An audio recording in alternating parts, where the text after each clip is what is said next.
Greetings, Mayhemers. It's Matt Mike once again with your Minute of Mayhem. As you can see, I am rocking my emotional AJ Styles look. So Impact had AJ Styles return to action, and I gotta say I liked his more aggressive style. If you didn't see his match with James Storm, I know it's an AJ Styles match with James Storm, but this one was actually kind of good. So give it a watch. Wasn't too bad. He debuted a rolling deathlock too, which is kind of cool for AJ. Also on Impact, run-ins. It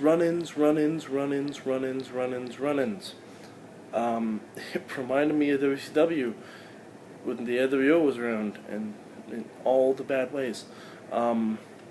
Just got me wondering the questions I always had in WCW. Like, if WCW hated the NWO, if TNA hates Aces and Eights so much that they have heels talking about how bad they are, why don't they just have the entire roster swarm Aces and Eights and beat the crap out of them? Food for thought. But Raw actually was pretty decent last night, I thought. The London crowd we knew was going to make everything better, obviously. And, well, I mean, Taker. Fucking Undertaker, man. I was a little worried. That it wasn't going to be an actual match, but it was. So let's dish out Mad Mike's 3 stars of the week. Third star is going to go to Team Show Off. Yes, Team Show Off. That's what I'm calling them now. Because Dolph Ziggler, Big E Langston, and AJ all won their matches. And AJ playing possum after a super kick was fantastic.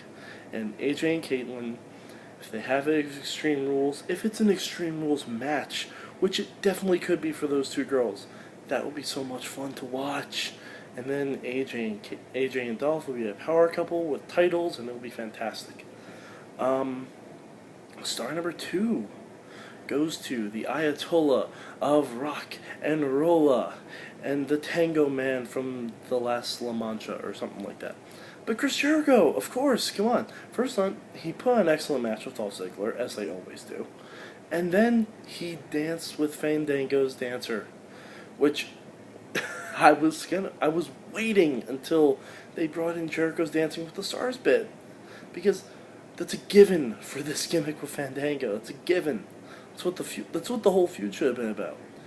And the number 1 star goes to the Undertaker, because, as noted back here, Taker has 2 matches on Raw in the past 3 years. Brock, Rock, and Triple H. Goose egg. Big 0.